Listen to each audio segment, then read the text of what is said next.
joined by Adam Rittenberg of ESPN.com. And Adam, there are always week to week. I want to talk about actual games in the second part of the segment. But first off, when it comes to the realignment shakeups of the world, we've got the Pac-12 that is expanding and adding teams, and that's very interesting. And then the potential of Florida State and Clemson and the ACC to maybe reach some sort of a resolution to stay together. Let's start with the ACC and their malcontents. How do you feel that is going to go, and do you think that they can work something out that benefits all parties at least a little bit?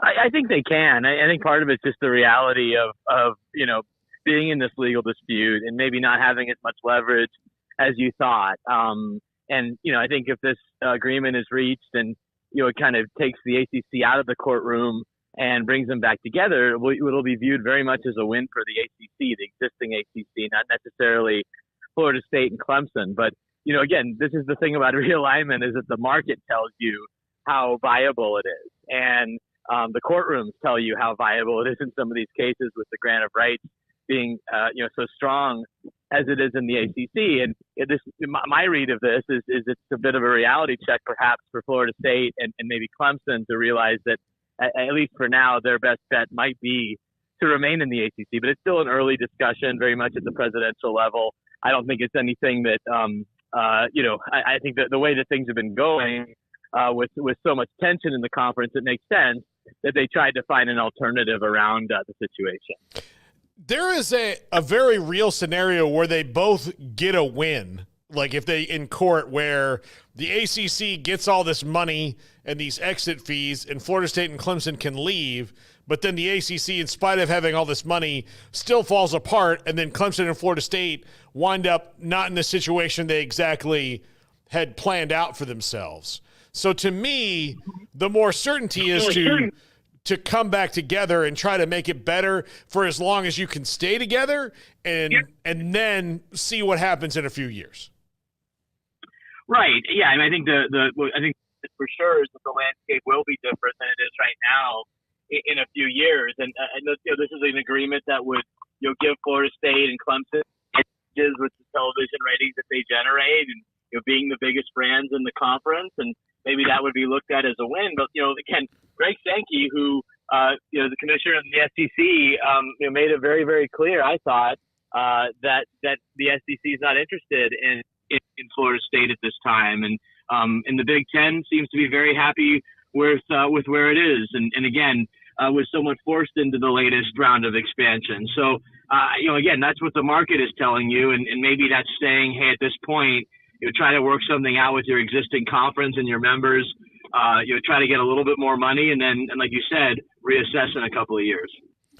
To the Pac-12, and they're now welcoming 4 teams from the Mountain West. And where do you think they should reasonably head next? Jeff Traylor mentioned last night that very real discussions are going on between the administration at UTSA and seeing the Pac's interest there. What do you think is the best move now that they've kind of solidified the West Coast a little bit? Right, yeah. I think it makes a lot of sense to look at a school like UTSA or to look at Memphis, which has been a school that's been discussed before for a league like the Big 12, and evaluate, where do they want to be? Because right now they have a presence, like you said, in the West Coast, in that mountain region, in the Pacific Northwest, with schools like Washington State, Oregon State, and Boise State. But, it's still not the most populated area. It's still not an area that's necessarily going to bring you, tremendous media rights value. So where else, and what are those teams that could do that? I think that's where the analysis is happening, and I think UTSA certainly could fit that description. Memphis could fit that description. Tulane perhaps could fit that description. And it's also going to be interesting to see what the AAC can do to sort of fight back and say, hey, you're better off remaining here in a league that is in a lot more major markets. It's a lot more geographic, and Jeff even noted that in his comments last night. So I think that push-pull between the AAC and this, revitalized, energized Pac-12 is going to be really interesting to see how that plays out. All right, let's talk about actual real football and not the business of the sport now. Texas is number one in the country. They have yet to be tested even by the defending national champions. Even though they lost some things on defense last year with Sweat and Murphy and Jalen Ford up the middle, they're still, really good on that side. Again, haven't been tested, but still appear to be very capable. Do you see them now as the team to beat in the country? Wow, that's a big statement, but it's not off base.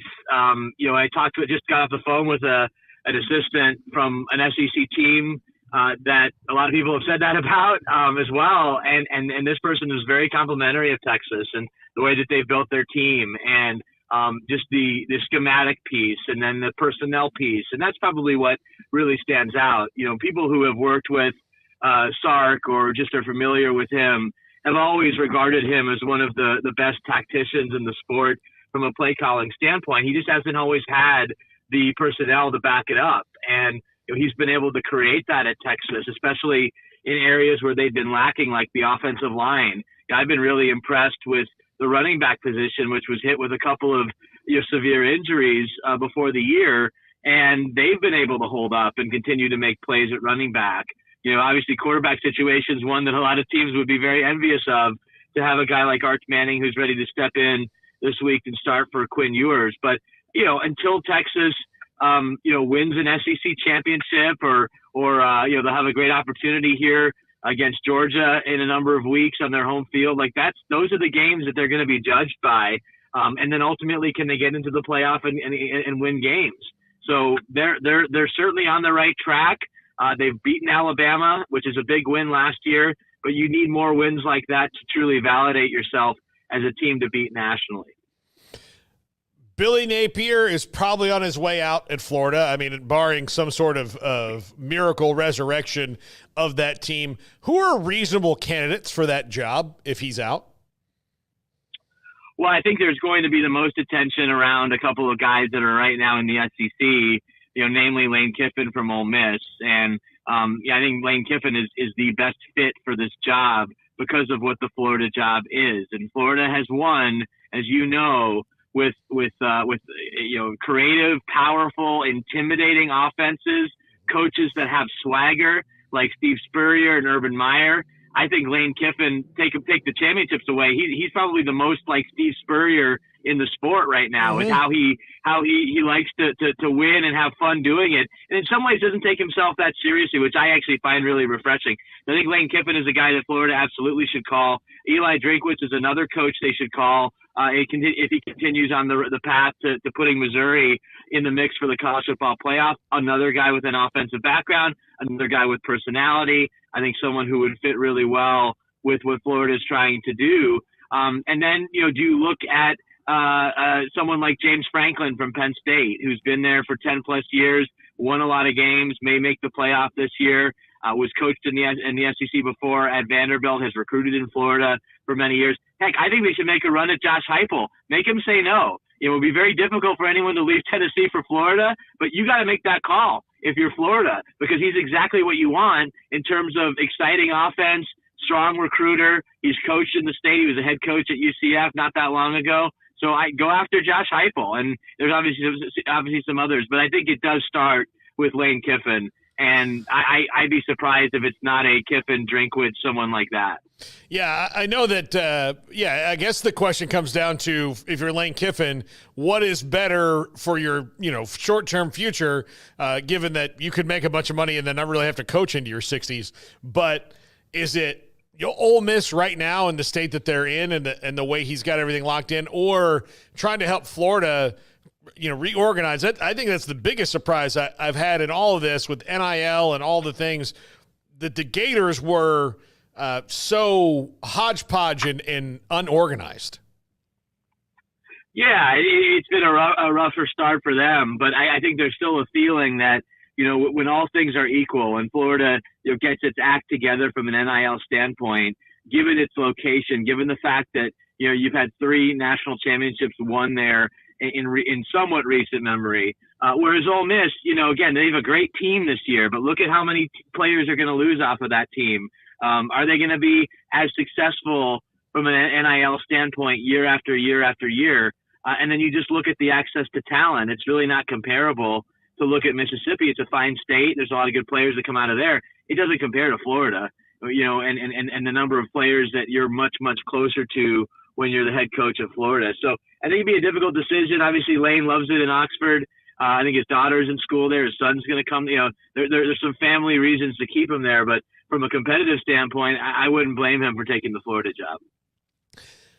Oklahoma State and Utah play this week. It's the first ranked versus ranked Big 12 matchup of the season. Might wind up being the old one. Heck, we don't know how it's going to go.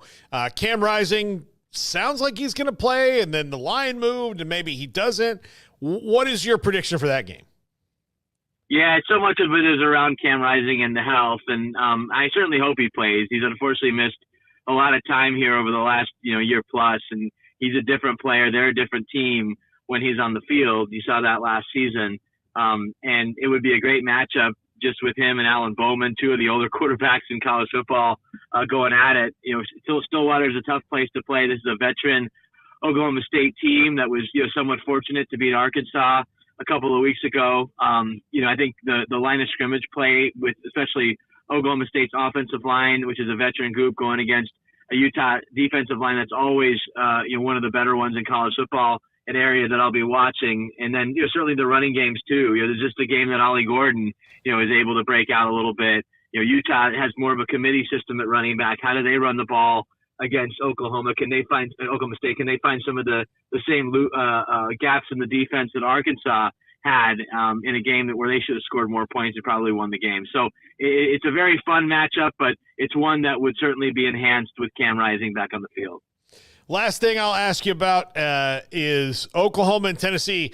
Josh Heupel won a lot of games in Norman. Does he win one as a head coach as he goes in there? Because his team looks loaded, and they're playing really well up front. And while Oklahoma's good, they're probably fine. But I don't know if you can have answers for what Tennessee's got going right now. Right. Yeah. I mean, watching these two teams play, and I know it's only been 3 games, it's hard to make a case for Oklahoma, even though that they're at home and they won a lot of games there, and they have good players, as you mentioned, even on the defensive side. Tennessee is just absolutely rolling right now, and Josh has been as he's got to keep it somewhat political, but he wants to beat the snot out of Oklahoma because they fired him almost 10 years ago and really changed the course of his life and his career, and in some ways in a very good way, and got him to learn a new offense and kind of rebrand himself as a play caller. And look at where he is right now with the nation's top offense and a quarterback and Nico Iamaleava, who is certainly on the radar for the Heisman Trophy. So I'm kind of talking myself into Oklahoma being in this game. I certainly hope it is a competitive contest, but looking at what we've seen from both squads, I think this is a Tennessee win. Adam Rittenberg, ESPN. Adam, what are you working on this week? Oh, well, just had a couple of pieces come out today. Our weekly Insiders roundtable with Heather Dinich and I, we look at some of the top issues around the country with some reporting that we've done. Also had a story on Illinois wide receiver Pat Bryant, guy from Jacksonville, Florida, who's just had a life that's been shaped by tragedy, but also really impressive person off the field. So I wrote about him, and then I'll have a piece coming up next week, I believe, on how the helmet communications and the sideline tablets are going as new tech has come to college football this season. Can't wait to read it all, Adam. Thanks a lot. Thanks for hopping on. Thanks for having me. All right, Adam Rittenberg, ESPN, with us here on 365 Sports.